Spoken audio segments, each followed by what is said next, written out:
Hey everybody, and welcome to Virtual Sunday School, middle schoolers and high schoolers.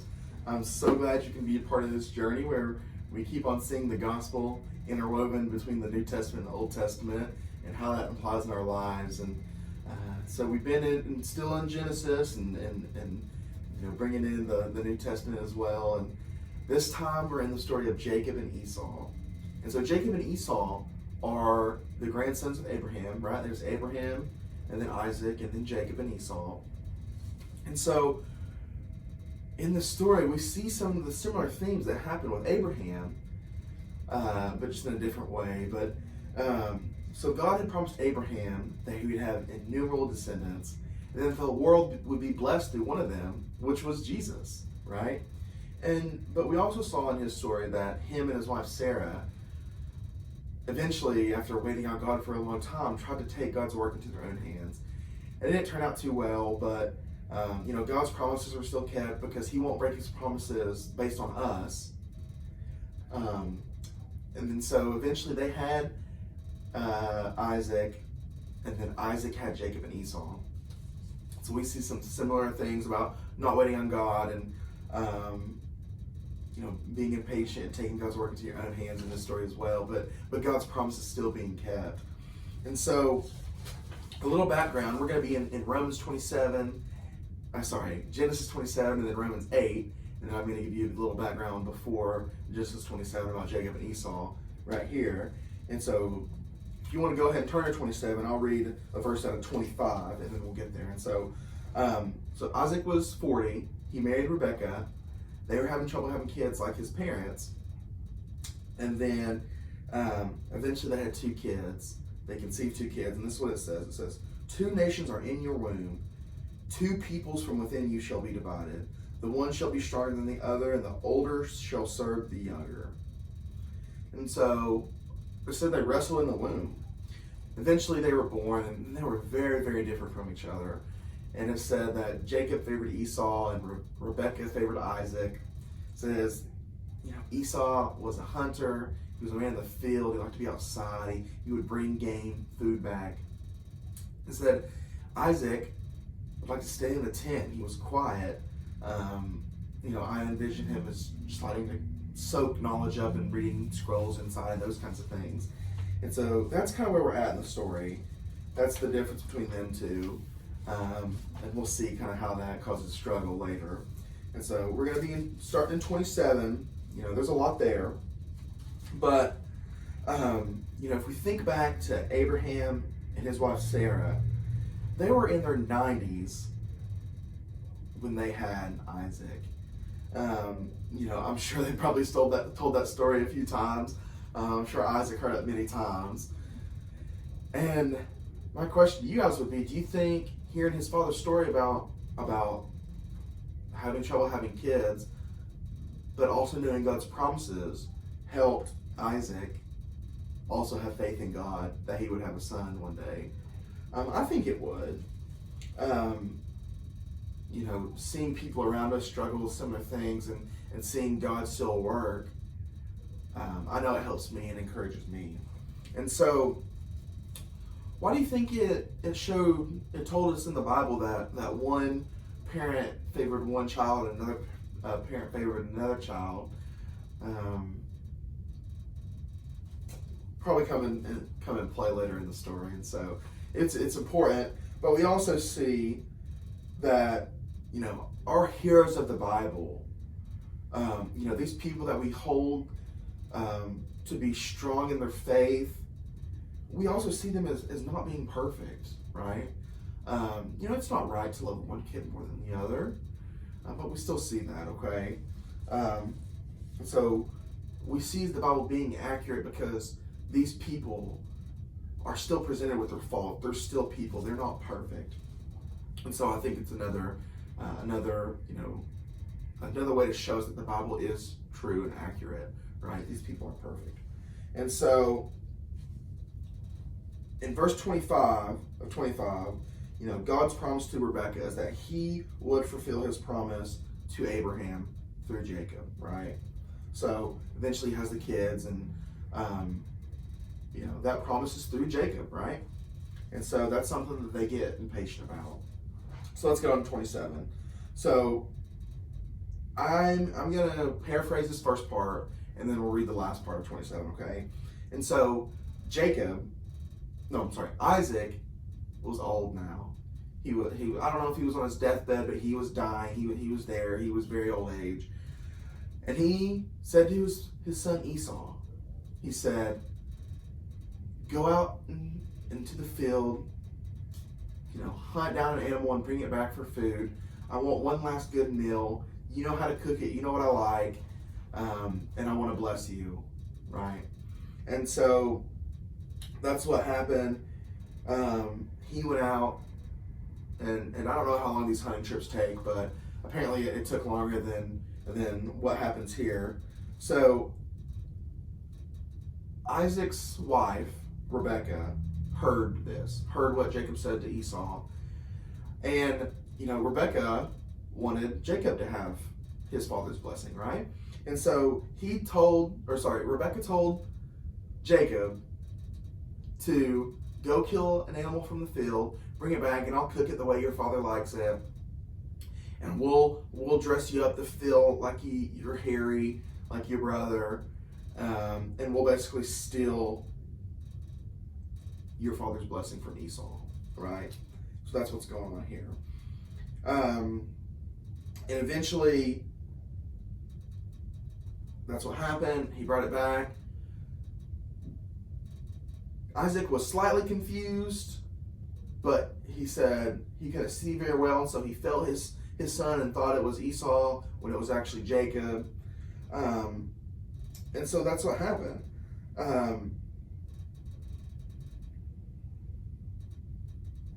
In 26 and 27 it says, then his father Isaac said to him, come near and kiss me, my son. So he came near and kissed him, and Isaac smelled the smell of his garments and blessed him and said, see, the smell of my son is the smell of the field that the Lord has blessed.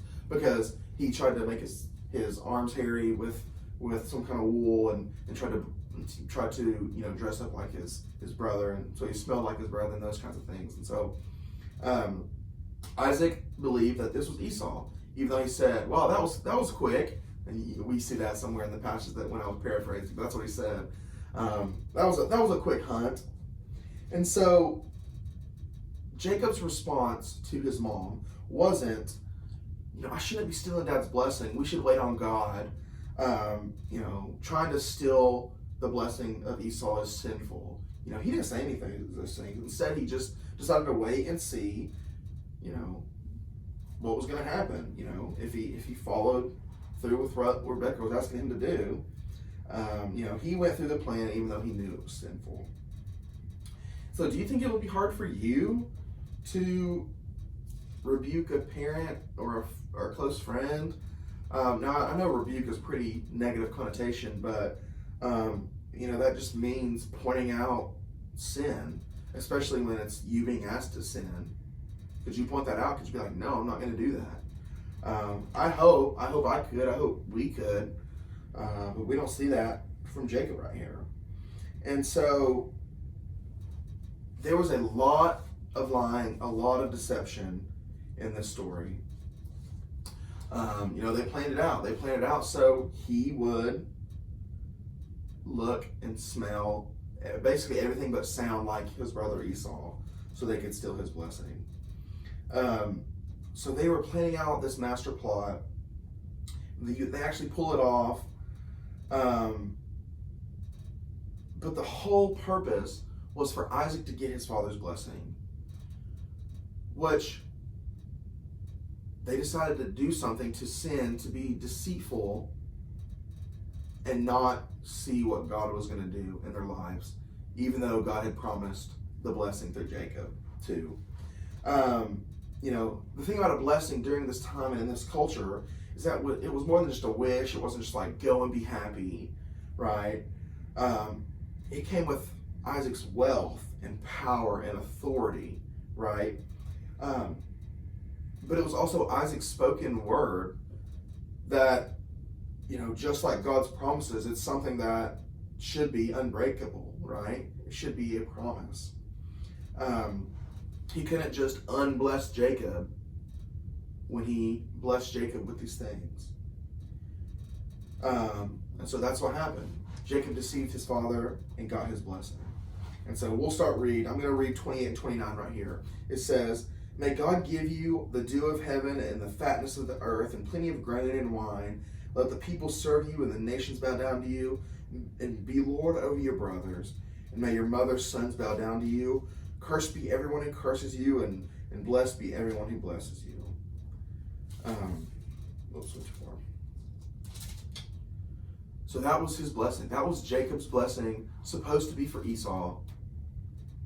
But that was the blessing that Jacob got from Isaac. And so their deception worked. They didn't follow God's plan. They took it into their own hands, and it causes problems. And so let me finish up the reading of these verses, and then we'll see what it says in the New Testament as well. And so in 30 it says, "As soon as Isaac had finished blessing Jacob, Jacob had scarcely gone out of the presence of Isaac his father, and Esau his brother came in." And so Esau came in, and I'll just paraphrase these couple of verses. Isaac was confused. Isaac was mad that Jacob had deceived him, and so was Esau. Esau was upset. Esau said, "Is he not rightly named Jacob? For he has cheated me these 2 times. He took away my birthright, and behold, now he has taken away my blessing. Have you not reserved a blessing for me?" Isaac answered him, "Behold, I have made him lord over you, and all his brothers I have given to you for servants." So Esau was mad, right? It says in verse 31, "Esau hated Jacob because of the blessing with which his father had blessed him. And Esau said, 'The days of mourning for my father are approaching, and I will kill my brother Jacob.'" And so what Rebekah tells Jacob is to go live with Rebekah's brother and be safe until Esau calms down. And so, even through this deception, even through Rebekah and Jacob's wrongdoing and sinful acts, God did not forsake his promise to Rebekah of Jacob being blessed and having many descendants, and the promise of Abraham going through Jacob, right? They lied, they cheated, but God's promise still stands, right? Just because we sin sometimes and struggle with sin, or are deceived to do something that we shouldn't do, hopefully we repent and turn from that, but that does not void God's promises. Rebekah and Jacob corrupted God's plan that he had from the beginning, but the promise was still there, and so he was still blessed. Esau's hatred and anger were never part of God's promise, and it caused problems, just like Abraham, trying to take God's plan into his own plan, right? And so that's what we see. God's promise still stands. It made it more difficult because they didn't wait on God, but he will follow through with his promise. And so let's go to Romans 8 real quick, and we'll finish up. So Romans 8. What it says in verse 26 through 28. It says, "Likewise, the Spirit helps us in our weakness. We do not know what to pray for as we ought, but the Spirit himself intercedes for us with groanings too deep for words. And he who searches the hearts knows what is the mind of the Spirit, because the Spirit intercedes for the saints according to the will of God. And we will know that for those who love God, all things work together for good, for those who are called according to his purpose." So there are some important phrases we can pull out of this. In all things, God works according to his purpose, right? The reason why it's important to bring those up is we will get impatient. We will think that our plan is better. We will think our plan will happen sooner, which our plan might happen sooner if we get impatient. And it even says that we don't know how to pray sometimes because we don't understand the workings of God, but we have the Holy Spirit praying on our behalf. That doesn't mean don't pray. But it's telling us to trust God, trust that God knows all the inner workings of this world and our relationships and His plan for us. And obviously, do the things that you can do, but don't get discouraged if something doesn't work out the way that you planned. Don't be deceitful or sinful to try to do something that is apart from God to get something done quicker. God has a plan for you, and He wants us to trust Him and make His plan a reality in our lives. And so that's my prayer for you, is to listen to God's promises, believe in God's promises, trust in God, and try not to take things into your own hands, especially in a way that's sinful or deceiving or whatever way you want to put it, because it will cause more trouble for us. It won't void the promises of God, but it'll sometimes make things more difficult. And a lot of times in these times of waiting on God, we're even strengthened in a way that our faith can grow and that we can use these experiences to help others. So that's my word for today. The story of Jacob and Esau, it's an interesting one. I hope it meant something for you, and you see how it applies to your lives, and how we don't have to take things into our own hands, that we can trust in God. But if we do fail, God's promises still stand.